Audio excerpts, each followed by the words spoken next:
Hey my friends, how you doing? This is Dan McDonald. I'm here with Barry Coral at the Koral's Tropical Fruit Farm, an art museum. Yeah, that. Thank you. And we want to do a video real quick for you on how to pick ripe fruit. Barry is the man, so I'm going to let him take over. What do we do, Barry? Okay, we have an abundant citrus tree here. It's kind of interesting. It's grown 2 in 1. You can actually buy trees that have several different kinds of fruits growing on one tree. This one is a navel orange. It's called KORAL. It's actually mixed with a grapefruit. It's red inside, but it's a navel orange. The season is just coming on right now. They're beautiful. What's mixed with it is a orange lemon, and a lot of people, like Iranians and things, they love it. It's a little more sour. You can use it as a lemon. So this is an abundant tree that's growing 2 types of fruits. It's very abundant. 2 different types of fruits on one tree. One tree, yeah. I know. Okay, we won't get into why that's happening, but it's pretty cool. I mean, unless you want to. How does it happen like that? Well, actually, they graft the trees, and they graft it with different types of fruit, and it's able to come out with one trunk and grow both kinds of fruits. Wow. But I don't get into the grafting part. Other people do that, but I'm aware of it, and you actually could buy trees. Like, for instance, we have an apple tree with 3 different kinds of apples that grow out of one tree. Wow. It's really interesting. That's a lot crazy. of people don't know that. So how do we know this? How can you pick a ripe fruit off this tree?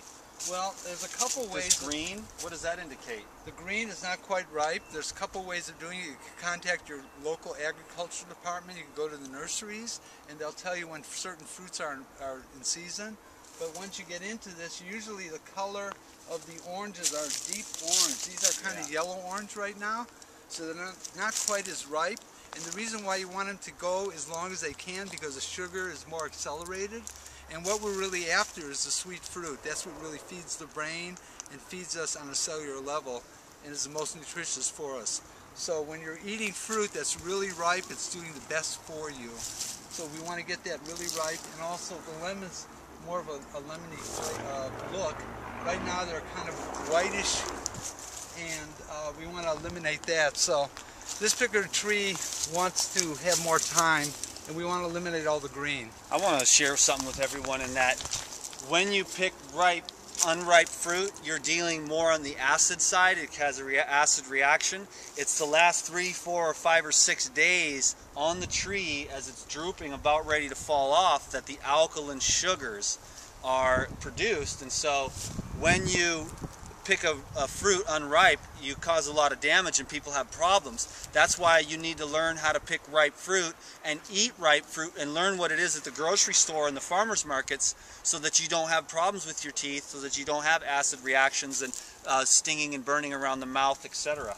Besides a grower, I'm into this as a life type of activity, and I'm also a raw enthusiast. I eat this way, and it's really important for me to get the best. So as a result, what I share with everybody else is the best, including myself. So I will not eat or sell anything that isn't really ripe.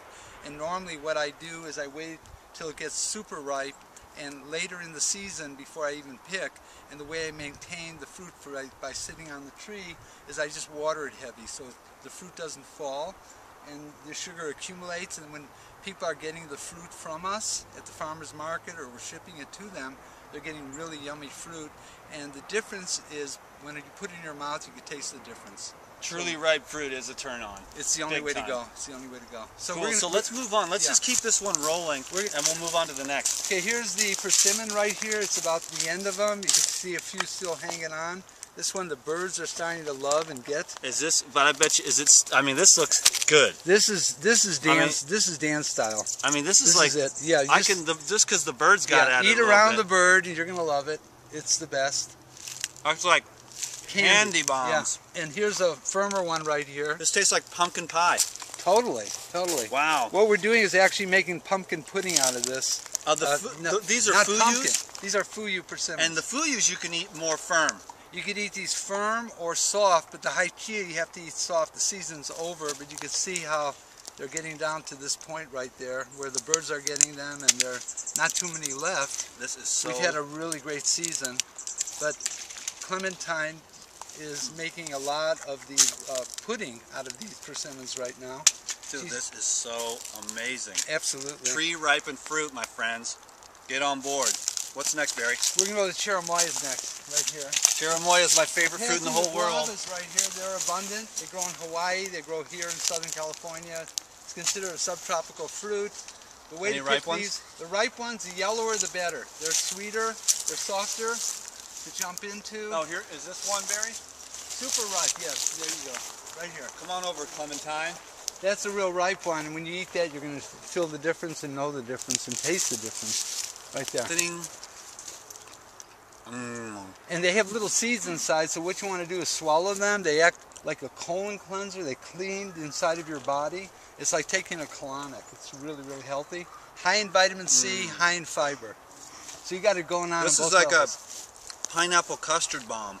It's with happening. seeds in it. We have a lot of them right now. So I wish everybody was here. I'd love to give a bunch of them to them. But if they wanted to get any of them, we could ship it to them. And I'll give you a really great price on them right What's now. the number?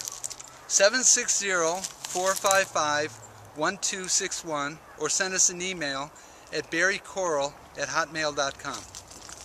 Okay, cool, man. Thanks. So if you want to get tree ripened fruit, call him. So here we are at the cherimoyas. We started picking some already. Phone call's the best. You can see right here how they grow. It's a beautiful tree. This particular tree right here, you want to come up closer, you can see it. This is a cherimoya tree, and most of them don't grow unless they're hand pollinated. This one's been established here for a number of years right now, so the fruit's starting to get bigger, and we fertilize it this year. This particular tree is similar to places like South America and Santiago, Chile. They grow them. We're equal distance from the equator. What's really interesting, they brought this tree from... Hey, is that one ripe? Yeah, that one's just fell. It just fell? Yeah, it just fell. Cool. So do you think this will ripen up? It'll ripen up and then you'll eat it. Here, is this the first cherimoya of the year? First cherimoya of the year. And Barry saved it just for me so that we could come out today and hang out. So I'm going to let you know how this, because it smells like, oh my, sugar ripe power. As he's opening this up, I just want to let everybody know South America is interesting because what's going on, whatever goes on there during the summertime goes on here during the wintertime. How is it? This is why it's my favorite fruit in the you. whole wide world. This is psychoactive. There's something in here that makes you feel like you are in heaven on earth. This is the champagne without becoming alcoholic. It's like the pure essence of what fruit is all about. Actually, cherimoyas are considered up there as far as one of the top fruits. Durian, cherimoyas, sapotes, they're amongst the highest vibrational foods. And right now our season is just beginning, so we will have a lot of cherimoyas to ship any place in the country. Unfortunately, we can't ship it out of the country because of the agricultural laws. But right now they're available. They ship well. I would send them to you hard. When they're ripe on the tree, they're still firm and hard. But what determines the ripeness of this particular cherimoya is the color. When it's a darker green, it's usually riper. And then what you do is you let it sit on your counter, and then it softens up. You don't want to eat this fruit until it's soft. And there it is right there. You eat all the way down to the skin, and just compost the skin, and that makes a beautiful fertilizer for your trees that you just planted. Man, this or is you can the just throw it best. under the tree. That was the highlight of my year so far. Thank you. I love the cherimoya. What's next? Check out the hummingbird. I think So we have the tangerines up front. There's quite a few of them up there. That's a way to go. Yeah. What about a lemon tree or something? Or, I mean, so Barry, how do we really sum up how we pick a ripe fruit? Well, basically, it's the color, and like for instance, we could go to this lemon tree right here. And the whole idea is that you want it yellower the better. This one's darker here. I hope that's okay. Yeah. See, this is obviously a green fruit right here. Can you come in and get that a little bit better? This is a green fruit. As they yellow, they start having the proper nutrients that are necessary for it to be ripe and to alkalinize your body. We have lots of lemons too, also available to ship. And the whole idea is to tune into your fruit, learn how to be with your fruit, and learn to pick it at the perfect time. And the perfect time is when it's completely ripe.